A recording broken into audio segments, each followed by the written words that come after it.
बिस्मिल्लाहिर्रहमानिर्रहीम। हमारा आज का लेक्चर बेस करता है फाइन आर्ट्स के सेकेंड डे के लेक्चर पर। मेरा नाम अनब इम्तियाज़ है और मेरा ताल्लुक government degree college for women satellite town Bahawalpur से है। हमारा आज का टॉपिक है बुद्धिस्ट आर्ट, जो कि इस चैप्टर की एक्सटेंशन है, जो कि हमने पहले लेक्चर में डिस्कस की थी, पहले दोनों लेक्चर्स में। और हम आज बात करेंगे बुद्धिस्ट आर्ट और गंधारा आर्ट पर। बुद्धिस्ट आर्ट में गंधारा आर्ट की अहमियत ऐसे ही है जैसे किसी दरख्त की जड़। हम ऐसे ही कहेंगे कि अगर हमने गंधारा आर्ट को पढ़ना है, बुद्धिस्ट आर्ट को पढ़ना है, और हम उसमें गंधारा आर्ट को ना पढ़ें, तो ये ऐसे ही होगा कि हम किसी दरख्त के बारे में पढ़ें लेकिन उसकी जड़ की साख्त के बारे में ना पढ़ें। गंधारा आर्ट बेस करता है आर्ट ऑफ स्कल्पचर पे, यानी इसमें जितना भी आर्ट प्रोड्यूस किया गया, इसमें आर्ट फॉर्म्स आर्किटेक्चर पर या प्रॉपर आर्किटेक्ट रिलीफ और राउंड स्कल्पचर्स डेवलप किए गए, और इसके अंदर बहुत सारी ऐसी फॉर्म्स डेवलप की गई थी जो स्कल्पचर की बेहतरीन एग्जांपल्स कंसीडर की जाती हैं।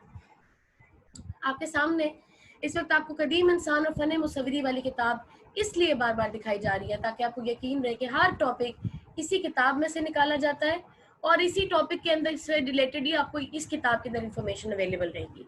ये हमारी रेफरेंस बुक है जिसका नाम है कदीम इंसान और फन मुसव्वरी, जो प्रोफेसर डॉक्टर मुसर्रत हसन ने लिखी है और पॉलीमर पब्लिकेशंस के तहत इस किताब को पब्लिश किया गया है। आपकी स्क्रीन पर इस वक्त वाज़े होगा बुद्धिस्ट आर्ट, जिसमें आपको नजर आती हैं उसकी दो शाखें। पहली है गंधारा आर्ट, जिसके अंदर आर्ट ऑफ स्कल्पचर डिस्कस किया जाएगा, और दूसरी है अजंता आर्ट। अजंता आर्ट जिसमें हम आर्ट ऑफ पेंटिंग डिस्कस करेंगे, जो गारों के अंदर जातका कहानियां पेंट की गई थी। हम कह सकते हैं कि जातका कहानियों को जो लाइफ इनकारनेशन पर बेस करती थी, जिसके अंदर बुद्धा की मुख्तलिफ अशकाल और बुद्धा की 550 मुख्तलिफ अशकाल वाली कहानियां बयान की गई थी, वो सब की सब गंधारा आर्ट में हमें स्कल्पचर की फॉर्म में नज़र आती हैं, और अजंता आर्ट के अंदर हमें वो आर्ट ऑफ पेंटिंग की फॉर्म में नज़र आती हैं। कहीं आपको गंधारा आर्ट में बंदर की शक्ल नज़र आएगी तो पता लगेगा कि यह अलामत बुद्धा की है, तो कहीं आपको बुद्धा बाकायदा इबादत करता हुआ नज़र आएगा, कहीं आपको बुद्धा जो है वो पीपल के दरख्त के नीचे बैठा नजर आएगा, कहीं खुद पीपल का दरख्त बना नजर आएगा। इसी तरह वो कहीं आपको हाथी और कहीं कमल का फूल बना नजर आएगा। इसी तरह आर्ट ऑफ पेंटिंग में भी, यानी अजंता आर्ट में, आपको बुद्धा जो है वो कहीं कमल का फूल, कहीं हाथी, कहीं किसी जानवर की शक्ल में, कहीं किसी इंसान की शक्ल में, और कहीं बकायदा बुद्धा की बकायदा जो इंसानी शक्ल है उसके अंदर, और कहीं तख्त के ऊपर बैठा हुआ बुद्धा आपको नजर आएगा। अब आपकी स्क्रीन पर आपको गंधारा आर्ट के अंदर गंधारा डायनेस्टीज के बारे में बताएंगे। आज का हमारा टॉपिक बहुत अहम है, जिसमें गंधारा डायनेस्टीज पे बात की जाएगी, यानी वो तमाम रियासतें, वो तमाम अवाइल, वो तमाम लोग जो गंधारा की तहजीब के अंदर इन तमाम डायनेस्टीज ने या इन तमाम खानदानों ने, इन तमाम बादशाहों ने, इन सब ने इसके फैलाव में, इसके राइज होने में, और फिर इस फैलाव को आगे बढ़ाने में और पूरी दुनिया तक बुद्धा की तालीमात को पहुंचाने में इन 4 डायनेस्टीज ने बहुत बड़ा किरदार अदा किया था। फिर हम आगे पढ़ेंगे गंधारा आर्किटेक्चर, जिसके अंदर 3 मेन बातें हैं जिसके ऊपर आज डिस्कशन होने वाली है, जिसका मैं आपको इंट्रोडक्शन भी दूंगी और आपको आइडिया होगा कि गंधारा के आर्किटेक्चर में किस तरह की 3 फॉर्म्स डिस्कस की गई। पहला है स्टूपा, यानी स्टूपा कैसे बना, स्टूपा क्या है, स्टूपा की शक्ल कैसी होती है, स्टूपा का बेसिक स्ट्रक्चर कैसा होता है, और उसके बारे में हम आज बात करने वाले हैं।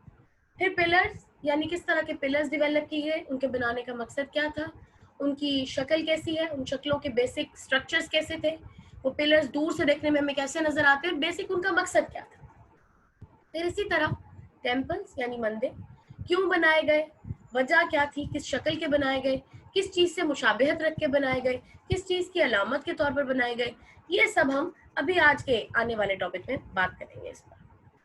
गंधारा डायनेस्टी, गंधारा की तहजीब अपने लाजवाल आर्ट की वजह से तारीख में बहुत ही अहम हैसियत रखती है, और इस दौरान में हम कह सकते हैं कि आर्ट ऑफ मुजस्मा साजी कहा जाए तो इस गंधारा आर्ट पर मुश्तमिल है, तो ये गलत नहीं होगा। इस तहजीब के आसार हमें हिंदुस्तान और पाकिस्तान के मुख्तलिफ मकामात से मिलते हैं। ये भी ख्याल किया जाता है कि इस तहजीब को जन्म देने वाले लोग आर्या नस्ल से ताल्लुक़ रखते हैं, ये लोग फितरतन जंगजू थे, लिहाजा इन्होंने बरे सगीर के इलाके में आकर मकामी लोगों पर कब्जा कर लिया और नए मजहब की बुनियाद रखी। इन्हीं लोगों ने बाद में चलकर बुद्ध मजहब को अपनाया और गंधारा आर्ट को बेहतर तौर पर जानने के लिए इन 4 अदवार में तकसीम कर दिया। अब ये जो 4 अदवार है, उसमें पहले अदवार का नाम है मौर्यन डायनेस्टी, दूसरे को हम कहते हैं कुशन डायनेस्टी, तीसरे को कहते हैं गुप्ता डायनेस्टी और फिर हम कहते हैं पोस्ट गुप्ता डायनेस्टी। हम पहले बात करेंगे मौर्यन डायनेस्टी पर। मौर्य नहद का ताल्लुक है 300 बीसी से लेकर 100 एडी तक का दौर, यानी हजरत ईसा से पहले और हजरत ईसा के 100 साल बाद तक ये तमाम दौर रहा। ये कदीम दौर था और इस दौर में बादशाह अशोका की हुकूमत थी। इस अरसे में जो बुद्ध आर्ट पर काम हुआ, इसमें बुद्धा को अलामत के तौर पर बनाया गया, यानी जो अशिया हमें नजर आती हैं, जो बुद्धा की ज़ात के तौर पर जानी जाती हैं, जो बुद्धा की अलामत समझी जाती हैं, मसलन सफ़ेद हाथी, कमल का फूल, पीपल का दरख्त, पकड़ी और स्टूपा, खाली तख्त वगैरह, ये सब जिसका जिक्र हम पिछले लेक्चर में बहुत डिटेल से मुख्तलिफ तस्वीरी रेफरेंस के तौर पर कर चुके हैं। इसके लिए आपको लेक्चर नंबर 1 देखना पड़ेगा। इस दौर में आर्ट के अहम मराकज़ थे सांची, बुद्धगया या अहमद भाजा वगैरह इंडिया के इलाके थे, जिनमें ये तमाम हमें अमरावती और ये सब स्टूपास मिलते हैं। इस दौर में काम करने वाले ग्रुप को हम हिनियाना ग्रुप का नाम देते हैं। फिर इसी तरह आगे जिक्र आता है कुशन डायनेस्टी का, यानी कुशन अहद का। इस दौर में कनिष्का बादशाह की हुकूमत थी और शायद इसीलिए इसको कुशन डायनेस्टी का नाम दिया गया। इस बादशाह ने बुद्ध मजहब को फैलाने में बहुत काम किया। इन लोगों ने बुद्ध मजहब का प्रचार करने के लिए बुद्धा के बुत तराशे और इसको मुख्तलिफ हालतों और मुख्तलिफ सूरतों में इस दौर में काम करने वालों ने बनाया। इस दौर के काम करने वालों को महायाना का दौर कहा गया, यानी ये लोग महायाना ग्रुप से ताल्लुक रखते थे। कुशान अहद के अहम मराकज़ थे अमरावती, मिथिला और गंधारा। इसके बाद अब हम बात करेंगे गुप्ता अहद पर। इस दौर का ताल्लुक मुसव्विरी से है, यानी ये बहुत नया दौर था। जो गुप्ता और जो कुशन और मौर्यन जैसे स्कल्पचरल दौर से गुजरने के बाद पेंटर्स का एक दौर निकला। ये तस्वीर गारों की दीवारों पर बनाई गई और इसके अलावा रिलीफ की सूरत में मुजस्मा साजी की गई। इस दौर में की गई मुसव्विरी के अहम मराकज़ थे अजंता और अल्लोरा। ये दरअसल इस दौर में हिंदुओं की साजिशों की वजह से बुद्ध मत का सवाल शुरू हो गया था और बुद्ध मत को फरोग हासिल होना शुरू हो गया। हिंदू मत को फरोग हासिल होने की बड़ी रीज़न ये थी कि हिंदुओं ने दोबारा बुद्ध मजहब या बुद्ध मजहब को फॉलो करने वाले लोगों के ऊपर प्रेशर डालना शुरू कर दिया और उनकी इन्हीं कोशिशों की वजह से आगे जाकर हमें पोस्ट गुप्ता अहद मिला। ये वो अहद था जिसमें बुद्ध आर्ट काफ़ी हद तक ख़त्म हो गया और हिंदू आर्ट नुमाया हो गया। गंधारा आर्ट की इनफरादियत ख़त्म हो गई और हिंदू आर्ट उसके ऊपर दोबारा हावी होना शुरू हो गया। अब हम बात करेंगे आगे गंधारा के आर्किटेक्चर पर। ये पिछली जो 4 डायनेस्टीज हम पढ़ते हुए आए हैं, जिसमें कुशन, मौर्यन, गुप्ता और पोस्ट गुप्ता का जिक्र किया गया है, इन तमाम अदवार के अंदर आपको डिफरेंट फॉर्म्स नजर आती हैं कि कौन कौन से अदवार, कौन कौन से ग्रुप्स डेवलप हुए। महायाना, हिनियाना, जिन्होंने 2 मुख्तलिफ तरीक़ाकार से इन तमाम आर्टिफैक्ट्स को डेवलप किया, अपने स्टूपास बनाए, पिलर्स बनाए और उन पिलर्स, स्टूपास और मंदिरों में डिफरेंट फॉर्म्स डेवलप की। अब इसके अंदर पिलर और मंदिर बेसिकली अलामती हिनियाना ग्रुप को जाहिर करता है और इसी तरह महायाना ग्रुप को जाहिर करता है। और इसी तरह जब हम शक्लों की सूरत में या डिफरेंट पीपल का दरख्त और इन सब फॉर्म्स में इसको बनाते रहे हैं, तो मौर्य नहद का यानी हिनियाना का जिक्र किया गया है। गंधारा आर्किटेक्चर, गंधारा फन तामीर। गंधारा आर्ट को जानने के लिए हम पहले इसकी फन तामीरात का जायजा लेंगे। गंधारा दौर में मुख्तलिफ बादशाहों ने बुद्ध मजहब को दूर दूर तक फैलाया और अशोका बादशाह ने इस मजहब के ईरान, हिंदुस्तान, यूनान और मेसोपोटामिया तक फैला दिया। अशोका वो बादशाह कंसीडर किया जाता है जिसने बुद्ध मजहब को बहुत बड़े पैमाने पर फैलाया और अपनी तमाम दौलत और अपनी तमाम एनर्जीज इस काम पर लगा दी। कहते हैं कि इस बादशाहों ने बुद्धा की यादगार के तौर पर बड़ी ही आलीशान इमारत तामीर करवाई, जिनमें स्टूपा, रीलिंग, सुतून और इबादतगाहें शामिल हैं। सबसे पहले हम इमारत की मुख्तलिफ अक़साम का जायज़ा लेंगे, जिसमें हमें 3 तामीरात जिसका ज़िक्र किया है पहले, यानी स्टूपा, पिलर्स और टेम्पल्स का ज़िक्र किया गया है। स्टूपा गंधारा दौर की ये बहुत ही अहम तामीरात का हिस्सा समझा जाता है। ये गोल गुंबद नुमा एक इमारत है, यानी इन गुंबदों पर गौतम बुद्ध के हालात ज़िंदगी रिलीफ की सूरत में बने हुए हैं। इनके अलावा आराइशी नमूने बने हुए हैं। इब्तदाई दौर में ये कच्ची मिट्टी से बनाए गए और ईंटें इस्तेमाल की गई। इन स्तूपा के अंदर गौतम बुद्ध की राख या इनके जिस्म का कोई हिस्सा रखा जाता और अशोक बादशाह ने गौतम बुद्ध की राख को हजारों मन राख से मिलाकर पीतल के बर्तनों में डलवाकर दुनिया के कोने कोने में भिजवाया और अक्सर औकात इन राख के बर्तनों के ऊपर स्टूपा को तामीर किया गया। ये स्टूपा मिट्टी के ढेर की तरह अंदर से बिल्कुल भरा हुआ था और इस गुम्बद के अंदर जाने का कोई रास्ता नहीं था। सारी सजावट और रिलीफ इसके बाहर की तरफ बनाई गई जाती और स्टूपा की कई इकसाम हैं, जिनके बारे में हम आगे आने वाले लेक्चर्स में बड़ी ही डिटेल से आपको पढ़ाने वाले हैं। इसी तरह अगला जिक्र आपके सामने तस्वीर आ रही है बेटे, जिसमें आपको वाज़े होगा कि स्टूपा की शक्ल आपके सामने है कि कैसे स्टूपास बनाए गए। ये अंदर से बिल्कुल कंप्लीटली बंद हुआ एक ऐसा तामीराती फन था जिसके अंदर बाकायदा पीतल की कलसियों के अंदर बुद्धा की राख भर दी गई थी और वो कलसियाँ आज भी वहाँ अपनी जगह मौजूद है। ये इसके अंदर जाया नहीं जा सकता, इस स्टूपा में कोई दरवाज़ा नहीं होता, कोई एंट्रेंस नहीं होती, कोई ऐसा रास्ता नहीं होता जिससे इसके अंदर जाकर हम देख सकें इसमें क्या पड़ा है। लेकिन ये इस बात की निशानी है कि जहाँ कहीं ईंटों का एक ढेर गोल शक्ल में मौजूद है तो ये बुद्धा की एक अलामत या एक निशानी बनाई गई है। अगले उसमें हम पिलर्स के ऊपर बात करेंगे। स्टूपा के बाद सुतून भी तामीर किए गए। ये सुतून अशोक बादशाहों ने बनाए। ये बादशाह बुद्ध मत के बहुत हामी थे और इसको हर जगह फैलाना चाहते थे। मुख्तलिफ जगहों पर तबलीगी पार्टियां रवाना करते और इनको सुतून बनाने के लिए भी कहते। इनका पहला मकसद था सुतून बनाने का क्या। आखिर ये सुतून क्यों बनाए गए, ये पहले मैंने आपसे कहा था कि जब हम सुतूनों के बारे में पढ़ेंगे तो हम ये देखेंगे इनका बनाने का मकसद क्या था। उन मकासद में पहला मकसद था गौतम बुद्ध की ज़ात की निशानदेही, जो कि एक बहुत अहम फैक्टर है कि आज हज़ारों साल गुजरने के बाद भी हमें उन स्टूपा से अंदाज़ा होता है कि बुद्धा नाम का एक आदमी और एक ऐसा रहनुमा गुजर चुका है जिसकी याद में बेशुमार आर्टिफैक्ट्स डेवलप किए गए।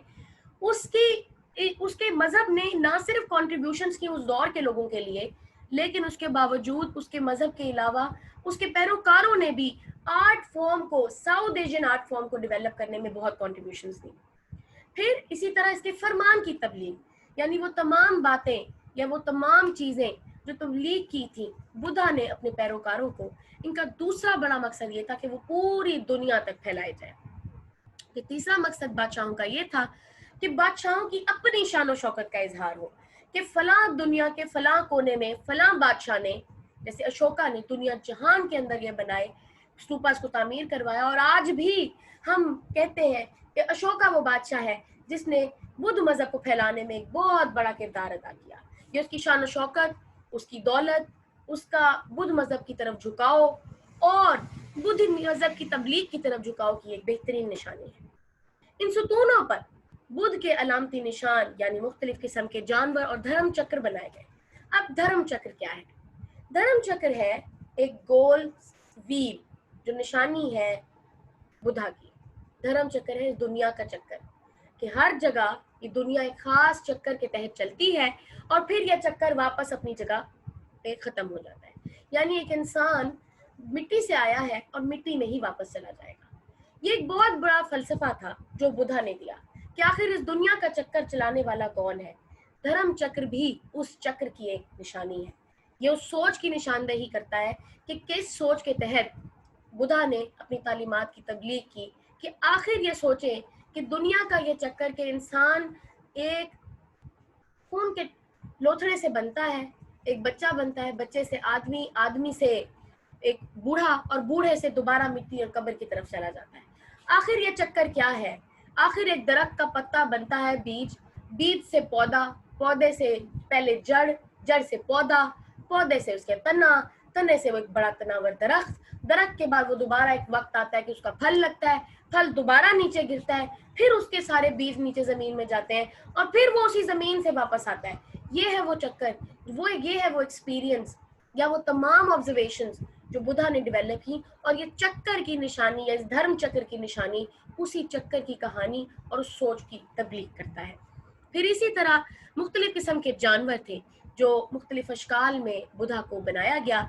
ये सब उन पिलर्स पर मौजूद है, जैसे शेर जिसका जिक्र हम आगे करने वाले हैं। पिलर ऑफ सरनाथ पे आपको शेर नजर आएंगे, आपको घोड़े नजर आएंगे, मुख्तलिफ फॉर्म्स नजर आएंगी जो इस बात की निशानी करते हैं कि उस वक्त ये जानवर मौजूद भी थे और उस वक्त के आर्टिसंस ने, उस वक्त के स्कल्पचर और पेंटर्स ने उन जानवरों की स्टडी की और बुद्धा को उनसे रिलेट भी किया था। ऐसे मिलने वाले कुछ सुतूनों की मिसालें हम आगे डिस्कस करने वाले हैं। ये आपको स्लाइड पे नजर आ रहा होगा। ये सुतून का एक ऊपर का हिस्सा है कि कैसे ये सुतून डेवलप हुआ है, कैसे उसकी बेस है, बेस के बाद उसका एक रिंग और रिंग के ऊपर उसकी ये शाफ्ट है। इस शाफ्ट के ऊपर छोटे छोटे मार्बल के हिस्से जोड़े गए हैं, जैसे लेफ्ट साइड वाले पिलर के अंदर आपको वाजे होगा। अगर आप देखें ये लाइन से आपको इस शाफ्ट का अंदाजा हो सकता है। ये इसकी शाफ्ट है, नीचे आपको बेस नजर आ रही है, ये आपस में कनेक्टेड है और ये देखिए ये खास कील और मेखों के साथ इसको जोड़ा गया है। ये प्लास्टर में बना हुआ एक खूबसूरत पिलर की एग्जांपल है। इसके ऊपर एक फ्रीज है जो अकेंथस लीव्स यानी ग्रीक इन्फ्लुएंस की निशानदेही करता है। इसके ऊपर एक और फ्रीज है जो इसका एक अगला पार्ट बनता है जो कि जोड़ा गया है और ये एक ही पत्थर में डेवलप किया गया है। ये भी एकेंथस लीव्स की छोटे पत्ते से लेकर एक फुली ग्रोन एकेंथस लीव की निशानदेही करता है जो कि साफ तौर पर ग्रीक इन्फ्लुएंस की खूबसूरत निशानी है। फिर आपको आगे नजर आते हैं हाथी। हाथी कौन सा? सफेद, वो जो निशानदेही करता है कि हाँ सफेद हाथी बुद्धा की अलामत है।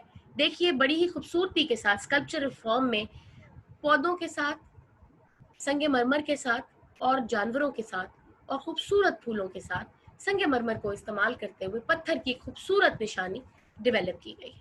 पिलर शो अभी भी अलामत है जो शो कर रहा है कि कैसे एक बहुत सारी कनेक्शंस और चीज़ों का कनेक्शन डेवलप करते हुए इन पिलर्स को डेवलप किया गया है। हमारे आर्ट फॉर्म्स की स्टडी में ये एक ग्रीक इन्फ्लुएंस का पिलर है।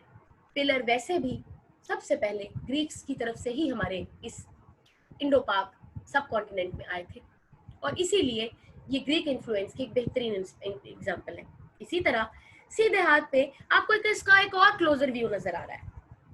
आप देख सकते हैं कि कैसे ऊपर एक फ्रीज डेवलप की गई और फ्रीज का एक हिस्सा है जो पिलर का ऊपर वाला पार्ट जैसे पहले डिस्कस किया गया था सीधे हाथ पर आपको नजर आ रहा होगा नीले हाशिए में। ये एकेंथस लीव्स की खूबसूरत फॉर्म्स है जिसके अंदर एक बुद्धा का मुजस्मा बनाया गया है। छोटा सा मिनिएचर मुजस्मा बनाकर बुद्धा की इंपॉर्टेंस को वाजे किया गया है। इसके साथ ही पिलर के डिस्कशन खत्म होती है। अब आप देख सकते हैं कि पिलर की डिफरेंट फॉर्म्स में कहीं बुद्धा को अलामती तौर पर सफेद हाथी की शक्ल में दिखाया गया, कहीं बुद्धा को बाकायदा बुद्धा के स्कल्पचरल फॉर्म में दिखाया गया। लेकिन पिलर की इंपॉर्टेंस इसीलिए है क्योंकि ये आर्किटेक्चर का एक बहुत अहम हिस्सा था उस वक्त। अगली स्लाइड पर जाने के लिए हम डिस्कस करेंगे पिलर्स के बाद आपकी स्क्रीन पर आपको नजर आ रहा होगा पिलर फ्रॉम नंदगढ़। जैसा कि मैंने जिक्र किया इसके बाद हम इसकी एग्जांपल्स पढ़ेंगे। Pillar from Nandgarh and pillar from Sarnath. ये नंदगढ़ के मकाम से मिला था। पिलर ऑफ नंदगढ़, इसकी सतून की लंबाई है 32 फीट। ये सैंडस्टोन में बनाया गया और इसकी सतून का दरमियानी हिस्सा गोलाई की शक्ल में है। जैसा कि पहले हमने शाफ्ट डिस्कस की, इसको गोलाई की शक्ल में बनाया जाता है। इसके ऊपर एक कैपिटल है जिसके ऊपर एकेंथस लीफ बने हुए होते हैं। यहाँ पर पिलर ऑफ नंदगढ़ में आपको कमल का फूल नजर आएगा जो सतून का ऊपर का हिस्सा है वहां, और उसके ऊपर खूबसूरत शेर बने हुए हैं। जो कमल का फूल है वो उल्टा बनाया गया है ये वाजे करने के लिए कि ये कमल के फूल की निशानी है। कमल का फूल यहाँ पर दोबारा वाजे करता है कि कैसे बुद्धा को बनाया गया और ये बुद्धा की एक अलामती शक्ल है। पिलर ऑफ सरनाथ, ये सरनाथ के मकाम पर वाक़ है। इस सुतून की खूबसूरती इसका कैपिटल है जिस पर कमल का फूल बना है। इसके ऊपर धर्म चक्र बना है और इस धर्म चक्र के साथ जानवर रिलीफ की सूरत में बने हैं जिनमें बैल वाजे किए गए हैं। आप देख सकते हैं पिलर ऑफ नंदगढ़ की एक खूबसूरत 32 फीट ऊंचे पिलर की निशानी जिसका जिक्र अभी मैंने पहले पिछली स्लाइड में किया। आप देखें कि इन्वर्टेड लोटस बनाया गया है यानी कमल का फूल, और उसके ऊपर शेर की तस्वीर बनी हुई है।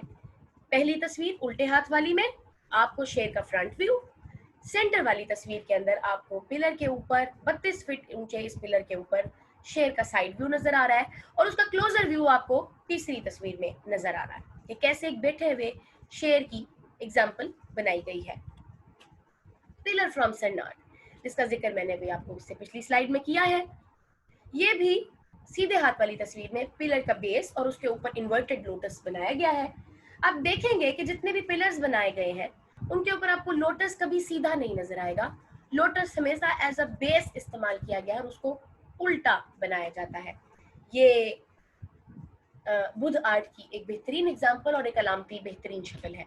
आप देखेंगे कि इसके ऊपर आपको पिलर ऑफ सरनाथ में इसके ऊपर धर्म चक्र नजर आए हैं और जानवर की रिलीफ बनी हुई है। अगर आप गौर से देखें रिलीफ की सूरत में एक बैंड है, पूरा एक पूरी रिलीफ की फ्रीज बनी हुई है जिसके ये कैपिटल है। इस कैपिटल के ऊपर आपको बहुत ही खूबसूरत फ्रीज में धर्म चक्र के साथ जानवर का मुजस्मा नजर आ रहा है। इसके ऊपर आपको 4 शेर जिनकी पुश्त आपस में जुड़ी हुई है वो नजर आ रहे हैं।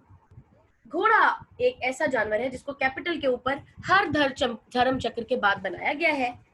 इसके ऊपर जो 4 शेर बने हैं इनकी पुश्त आपस में जुड़ी है, जबकि सामने के रुख इनके चेहरे चारों तरफ से देखे जा सकते हैं।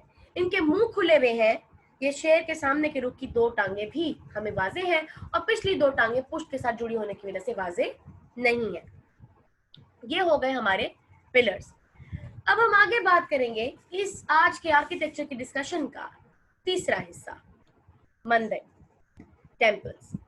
बुद्ध फन तमीरात में मंदिरों को बड़ी ही खास अहमियत हासिल थी क्योंकि इनकी इमारत का ताल्लुक बराह रास्त इनके मजहब से था। ये मंदिर गारों की शक्ल में बनाए गए और अलग से इमारत की शक्ल में भी। इन मंदिरों की इब्तदाई शक्ल सिर्फ एक मुस्तातील नुमा हॉल पर मुश्तमिल था, यानी एक रेक्टेंगुलर हॉल बनाया गया था जिसमें आपको कहीं ना कहीं बुद्ध का मुजस्मा, उसकी कोई ना कोई पेंटिंग्स नजर आती और ये टेम्पल्स डेकोरेट कर दिए जाते। बाद में आने वाले वक्त में इन चट्टानों को काट कर जो मंदिर बनाए गए इनकी शक्ल बेहतर थी और मुख्तलिफ थी और ज्यादा डिटेल्ड थी। इनमें भी सुतून बनाए जाते। ऐसा ही एक मंदिर हमें भाजा के मकाम से मिला। इसमें दीवार के साथ सुतून बने हुए हैं। मंदिरों में एक बड़े हॉल के अलावा अतराफ में छोटे कमरे और बुद्ध बख्शुओं की रिहाइश गाहें, यानी उनके जो तबलीगकार है, जो तबलीगी जमात के लोग हैं, उन सबकी रिहाइश गाहों के कमरे बनाए जाते थे। इन चट्टानों में भी बहुत सारे बड़े बड़े मंदिर बनाए गए और उनकी एक मिसाल हमें करली के मकाम का मंदिर है। इसके सुतूनों पर सजावटी काम किया गया और इसकी लंबाई 124 फुट बताई जाती है। चट्टानों को काट कर बनाए गए मंदिरों में बरामदा भी शामिल है और जब ऐसे मंदिर बनाए जाते तो बाज औकात इनकी तादाद बढ़ाने के लिए इनके साथ ही दूसरे मंदिर भी बनाए जाते हैं। इस तरह मंदिरों की एक कतार बनती चली जाती, जिसकी मिसाल हमें अजंता और अलोरा के मंदिरों से मिलती है। अजंता अलोरा की गारें भी बेसिकली मंदिर हैं और इन मंदिरों की दीवारों पर तस्वीरी शक्ल में बुद्धा की जातका कहानियां बनाई गई हैं। इसमें आपको टेम्पल्स की कहानी एक तस्वीर नजर आ रही है जिसमें बहुत बड़ा एक स्टूपा बनाया गया है। स्टूपा के साथ आपको उनकी मोनास्ट्रीज और उनकी यूनिवर्सिटीज और उनके रहने वाले लोगों के घर नजर आ रहे हैं। ये जो आपको फ्रंट के पोर्शन में चबूतरे नजर आ रहे हैं, यहाँ बैठकर इबादत की जाती थी, ज्ञान दिया जाता था, ज्ञान के साथ साथ निर्वाण लिया जाता था और ये उनकी यूनिवर्सिटीज की एग्जाम्पल्स हैं। आज का लेक्चर हमारे आर्किटेक्चर से बेस करता था जिसमें हमने पिलर, स्टूपा और मंदिरों को पढ़ा। इसी तरह इससे आने वाले वक्त में हम इसकी डिटेल डिस्कशन करने वाले हैं।